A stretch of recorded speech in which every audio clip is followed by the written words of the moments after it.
Okay, so we're back. In the last video, we took off from Mars on our way to Uranus, eventually going to land on one of the moons there. We are in, I'll bring up our MFD here. We're in a nice round orbit around the Martian surface, around 300 kilometers.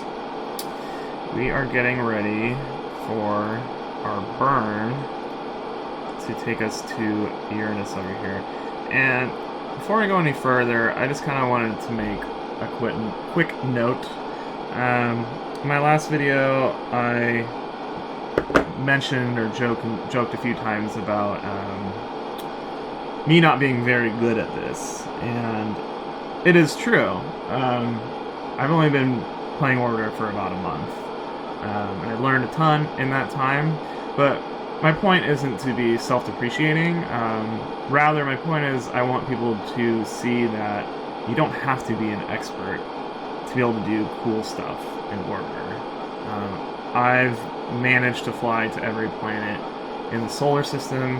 Sure, I'm using the Delta Glider. Sure, it might be the easiest one. But I mean, that's the fun of it. I'm still learning navigation and orbital physics and all that cool stuff.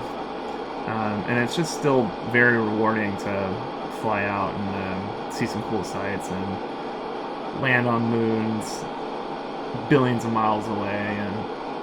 And it's nice that there is more to do. I have flown the XR5, or was it the XR2, Raven Star, and I think eventually I'll probably use that more as I get better and I get more, I don't know, bored, for a lack of a better word, with the Delta Glider. But right now I really like the Delta Glider because I don't have to think about all these other things when I'm focusing so much of my energy on just the navigation right now.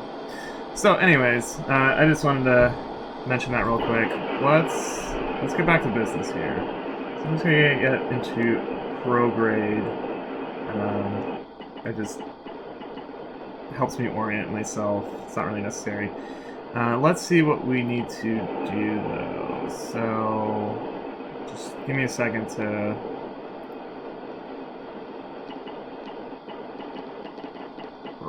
okay, so what we need to do here, set up a maneuver.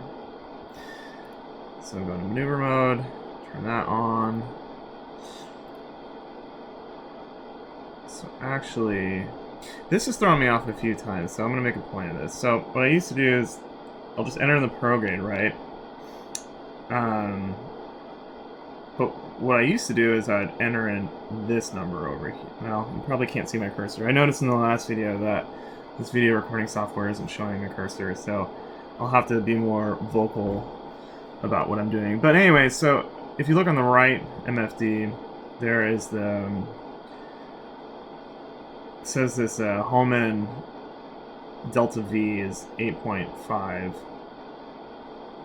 thousand, basically. What I really should be putting in, so I'm gonna go here.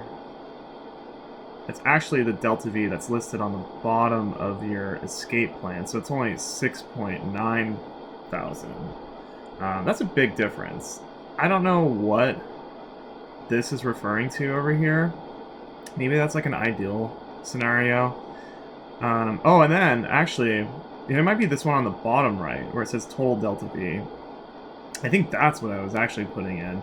And I think that that is including, I'm not sure, but I think that's including the delta V that it takes for you to get into orbit, and maybe the delta V that it takes to get in orbit around your target planet as well. Because that's a lot. 9,000, that's a lot. I mean, if you look at my tank right now, it says I have 10,000 left. I think it's 12, it's like 12 and a half thousand of delta V, whatever that means, in your fuel tank. So don't do what I did. Do what I'm doing now. Enter in the delta V that's shown on the bottom here of this escape plan. So I'm gonna go here, hit enter. It is 6,924. Cool. Now, go to the dates. Go way down. Way down. Actually, not that far down. And then we're going to line up. So basically in the escape plan, originally in our escape plan, I think we're leaving tomorrow, right? So I'm setting up a maneuver to say that we're leaving now. But it's close enough. It's close enough where it won't really make a difference. In terms of like interplanetary flight, like 1 day is not. I mean, what did I say in the last video? It's gonna take me like 18 years to get there, something stupid like that. So 1 day, not a big difference. But we still want to have everything aligned and looking good. So I'm just lining this up, just kind of by just eyeballing it, really. That looks good to me. I think that's it. Yes. So now we're gonna look at our. This is.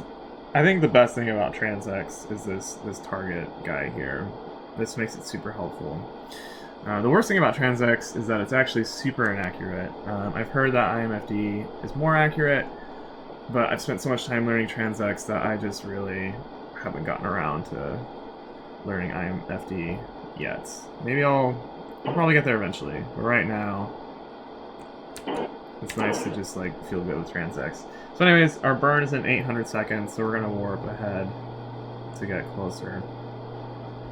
And actually, before we do that, I'm just gonna move over to base orbit, and I'm gonna take a call, so I'm gonna have to pause this. All right, we're back. Okay, so let's continue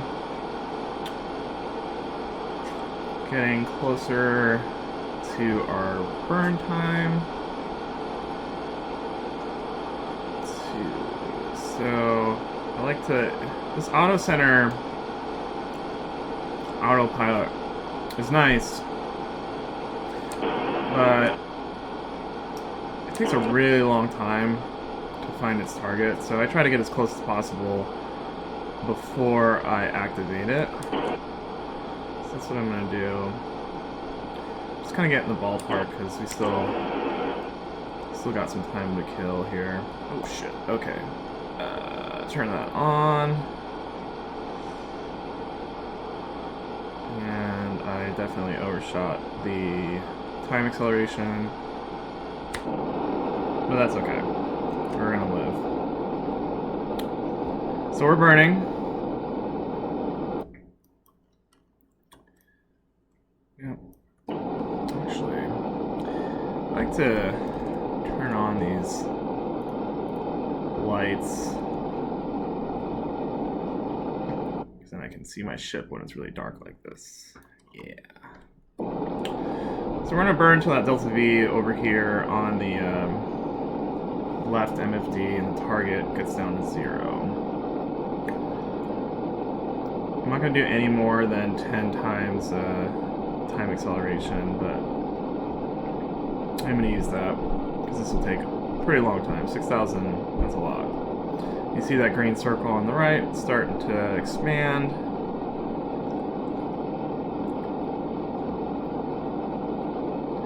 Just going to keep burning until that gets down to close to 0.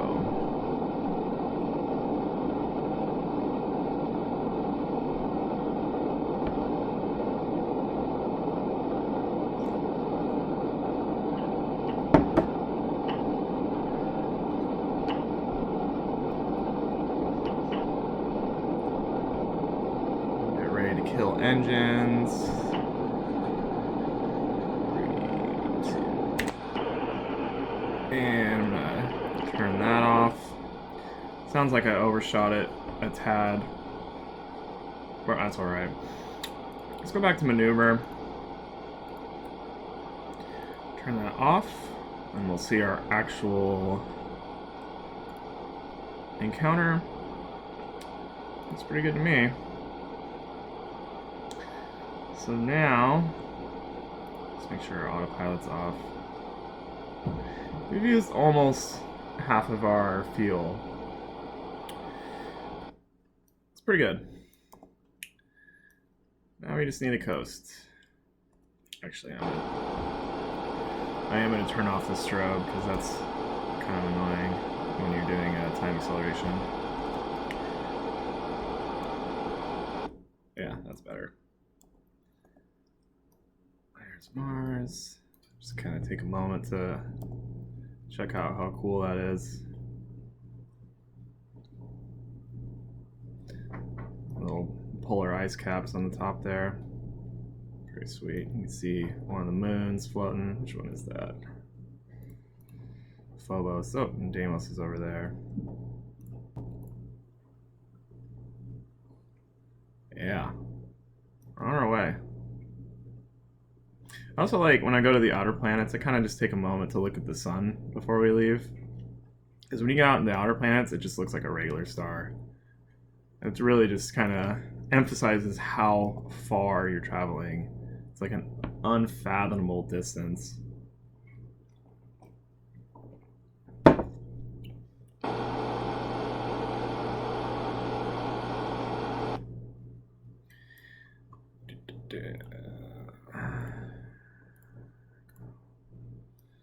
Alright.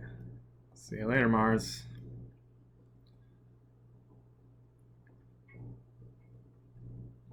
So, I think the standard protocol here now would be to let it run at 100,000 speed. But if you do that and you try to fly out to like Uranus or Neptune, then you're gonna be sitting here for, I think it takes like 20 minutes just to get to like Jupiter, you know? So, once again, maybe not the way that most people would do it, but I'm just gonna go up to the scenario editor and I'm gonna skip months at a time, like 1 month at a time, because I don't got all day. So, just kind of watching.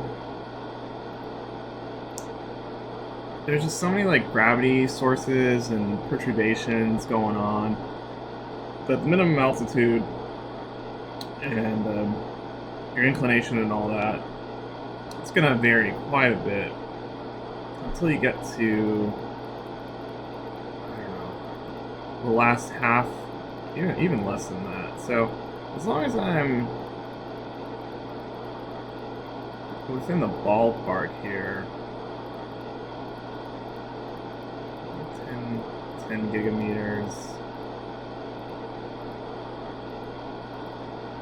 starting to get kind of far. I would say, yeah, we're getting closer. So I was thinking about doing a mid-course correction, but you see that minimum altitude's going down, so it seems kind of unnecessary. Just gonna keep letting that go down. I'm gonna check real quick though. Let's see. Our periapsis date is 58,747. We are at 55. Okay.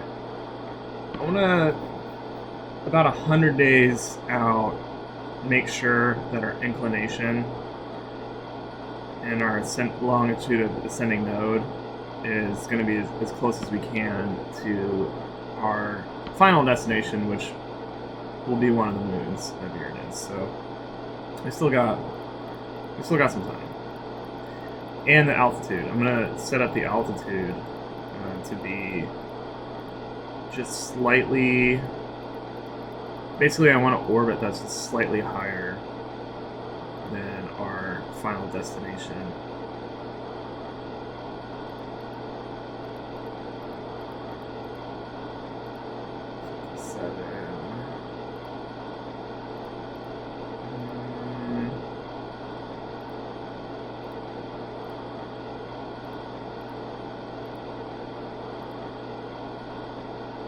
Okay.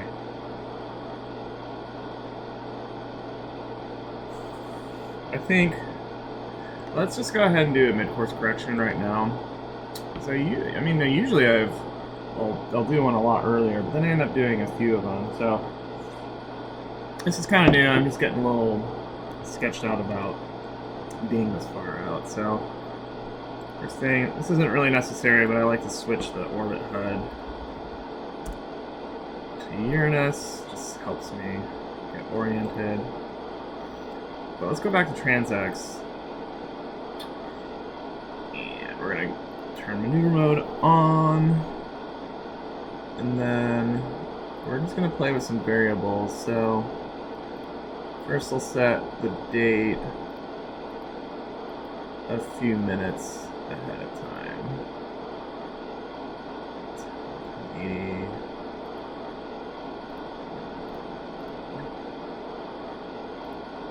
Honestly, I don't even know if this is really necessary.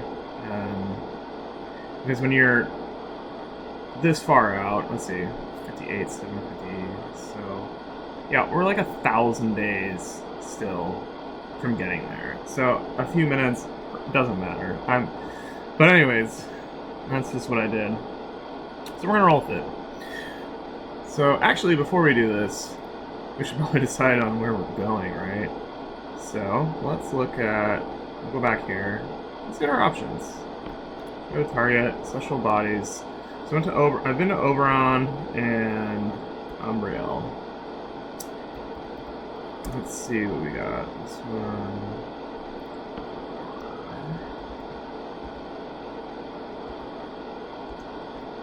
That would be kind of cool. It's really close.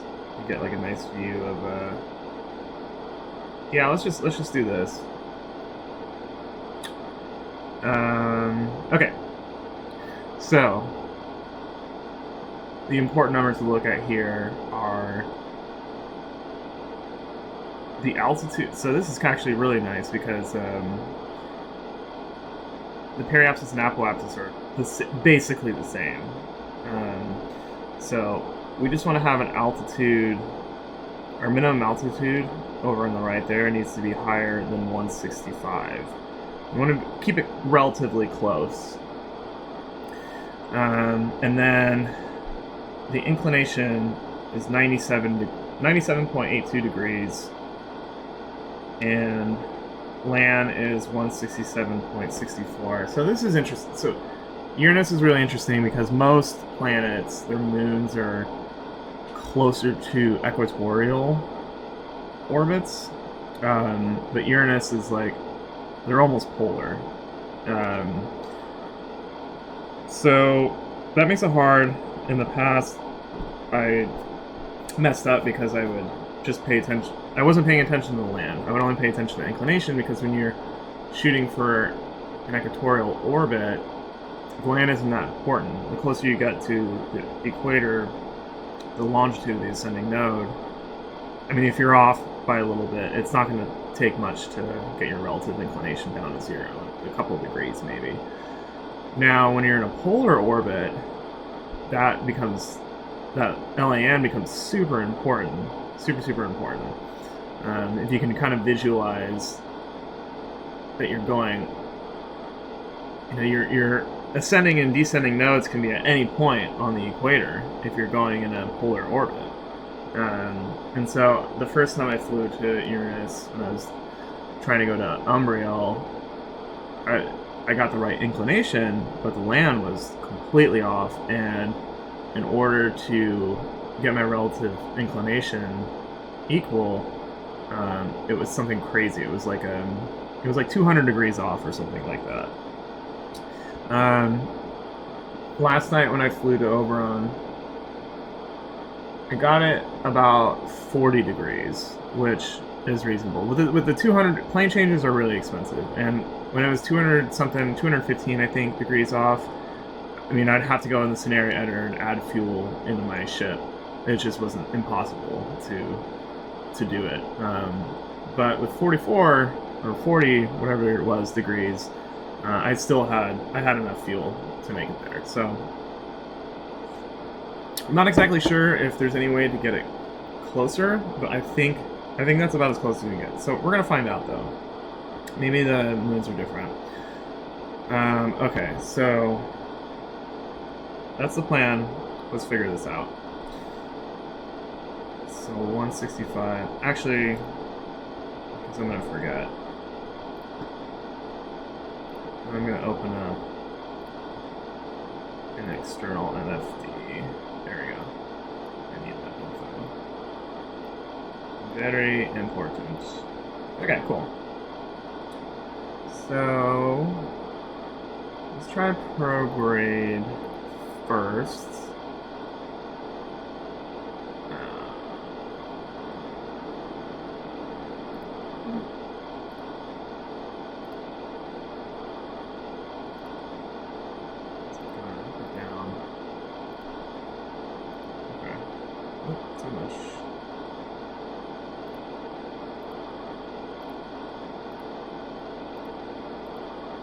Getting that minimum altitude. I'm kind of just paying attention to that at the moment. You see the inclination. It jumps around a lot. And we can dial it in when we get closer. 6. Okay, so it looks like in the opposite direction. What do I want? So, what can I do? Let's try plane change. Let's see what that does.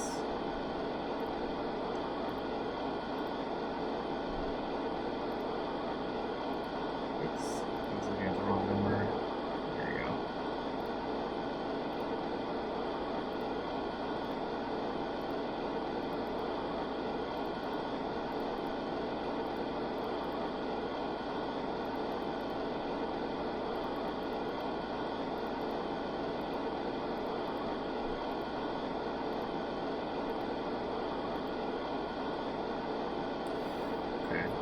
So that's good for the altitude, but again, you can at least get the inclination to 97. That is one thing that I've realized. I can get that to 97, and the land, if it's at 122, see, I think that's what it was last night too. I think that's just like what you have to work with. Like maybe it's because you're coming from the direction that you're coming from, like right from Mars, that there just isn't any way. It's either that or it's like -50. So I think that's just gonna have to. But let's try to get that inclination. Let's try to get that up. So I know I'm going the opposite direction, but that's because I'm gonna go back to prograde.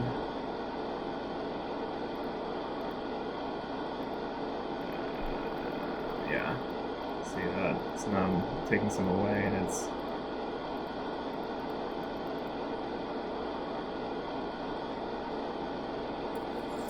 interesting.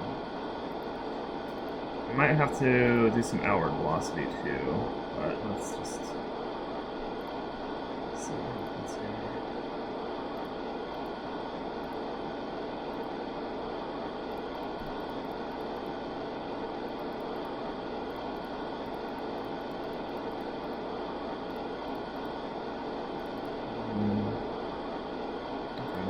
Try it. Let's see what happens. This is always the hardest part. It's a lot of like guesswork.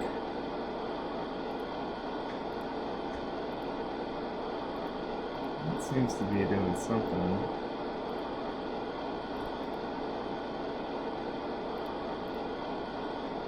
And this is a lot of prograde. So if I can. Seems like I'm getting more bang for my buck by doing outward, actually. Yeah, in fact, let's just clear this. See what happens. Just go off outward.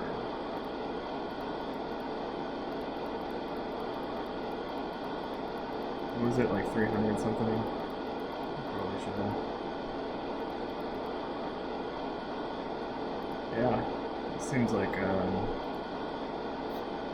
like a much better deal. Okay.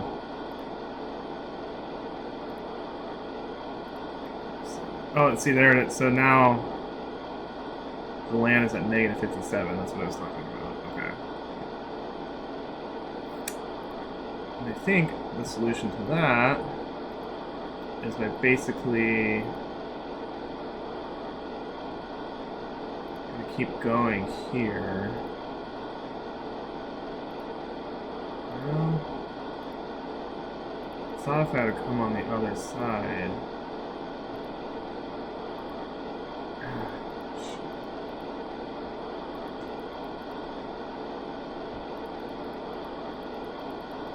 Yeah, maybe outward's not the way to go. I have to use more fuel, but at least it'll be cheaper than doing the plane change. So overall, it'll be less fuel.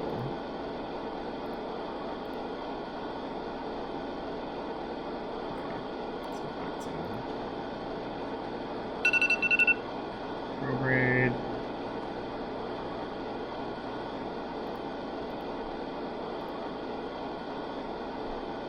Yeah.